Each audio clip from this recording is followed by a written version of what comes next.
నమస్తే, welcome to mega 9 burning topic. This is Tejaswi. Pahalgam ఉగ్రదాడి తర్వాత భారత్ పాకిస్తాన్ మధ్య ఉద్రిక్తతలు తారాస్థాయికి చేరాయి. భారత్ సైనిక చర్యలకు సిద్ధమవుతోందని పాకిస్తాన్ ఆందోళన వ్యక్తం చేస్తోంది. ఈ నేపథ్యంలో పీఓకేలో యుద్ధానికి రెడీ అవుతోంది. పాక్ ఆక్రమిత కశ్మీర్లో ప్రజలకు కీలక ఆదేశాలు జారీ చేసింది. ఇంతకీ అవేంటి? మరోవైపు పాకిస్తాన్ను ఆర్థికంగా కోలుకోలేని దెబ్బతీసేందుకు భారత్ చేస్తున్న ప్రయత్నం ఏంటి?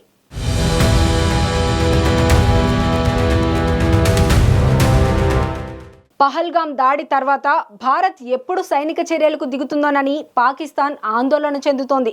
దీంతో ఆ దేశ నేతలకు భారత్ చర్యలపై భయం పట్టుకుంది. భారత్ దాడి తప్పనిసరిగా చేస్తుందని పాకిస్తాన్ రక్షణ మంత్రి ఖవాజా ఆసిఫ్ మరోసారి చెప్పారు. ఈ నేపథ్యంలో పాక్ ఆక్రమిత కశ్మీర్లో అధికారులు ప్రజలను 2 నెలలకు సరిపడా ఆహార పదార్థాలను భద్రపరచుకోమని సూచించారు. లైన్ ఆఫ్ కంట్రోల్ వెంబడి 15 లక్షల మంది నివసిస్తున్నారు.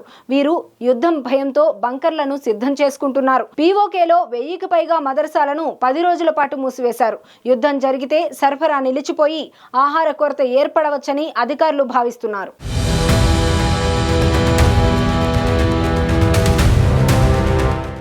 మరోవైపు పహల్గామ్ దాడి తర్వాత ఆన్లైన్లో పోరు జరుగుతోంది.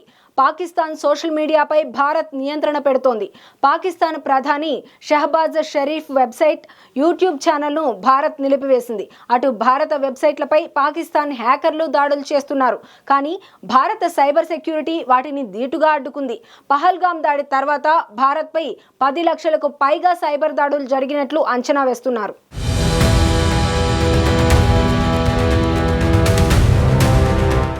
ప్రస్తుతం పాకిస్తాన్ ఆర్థికంగా బలహీనంగా ఉంది. దీనికి IMF నిధులు కీలకం. 2024 జూలైలో పాకిస్తాన్కు $7 బిలియన్ ఎక్స్టెండెడ్ ఫండ్ ఫెసిలిటీని IMF ఆమోదించింది. ఇటీవల $1.3 బిలియన్ క్లైమేట్ రెసిలియన్స్ లోన్ కూడా ఓకే అయ్యింది.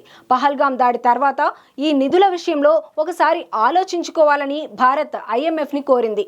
పాకిస్తాన్ ఈ నిధులను ఉగ్రవాద కార్యకలాపాలకు మళ్లిస్తోందని భారత్ ఆరోపిస్తోంది. ఈ చర్యల ద్వారా పాకిస్తాన్పై ఆర్థిక ఒత్తిడి తెచ్చేందుకు, అంతర్జాతీయంగా ఒంటరిగా చేసేందుకు భారత్ ప్రయత్నిస్తోంది.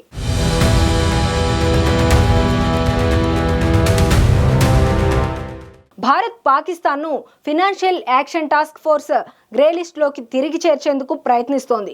పాకిస్తాన్ 2018, 2022 మధ్య గ్రే లిస్టులో ఉంది. ఇది విదేశీ పెట్టుబడులు, ఆర్థిక సహాయంపై ప్రభావం చూపింది. పహల్గామ్ దాడి తర్వాత పాకిస్తాన్ ఉగ్రవాద నిధులను అరికట్టడంలో విఫలమైందని భారత్ ఆరోపిస్తోంది. UN సెక్యూరిటీ కౌన్సిల్ సభ్య దేశాలతో భారత్ చర్చలు జరిపి FATFలో ఈ అంశాన్ని లేవనెత్తింది.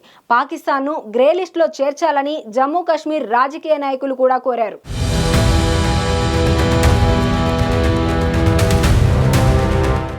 ఫినాన్షియల్ యాక్షన్ టాస్క్ ఫోర్స్ 1989లో స్థాపించబడిన అంతర్జాతీయ సంస్థ. డబ్బు ల్యాండరింగ్, ఉగ్రవాద నిధులను అరికట్టేందుకు ఏర్పాటైంది. ఇది 40 సిఫారసుల ద్వారా దేశాల ఆర్థిక వ్యవస్థలను పర్యవేక్షిస్తుంది. ఈ సిఫారసులు 7 రంగాలను కవర్ చేస్తాయి.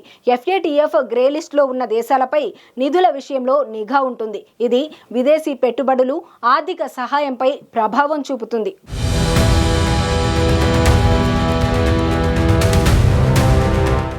పహల్గామ్ దాడి తర్వాత భారత్ ఆర్థిక, దౌత్యపరమైన రంగాల్లో పాకిస్తాన్పై ఒత్తిడి తెస్తోంది. Indus water treaty suspension, air space నిషేధం, సైబర్ చర్యలతో పాటు IMF నిధుల సమీక్ష, FATF గ్రే లిస్టు ప్రయత్నాలు ఈ వ్యూహంలో భాగం. భారత్ ఈ చర్యల ద్వారా పాకిస్తాన్ను ఆర్థికంగా ఒంటరిగా చేయాలని, ఉగ్రవాద నిధులను అరికట్టాలని లక్ష్యంగా పెట్టుకుంది.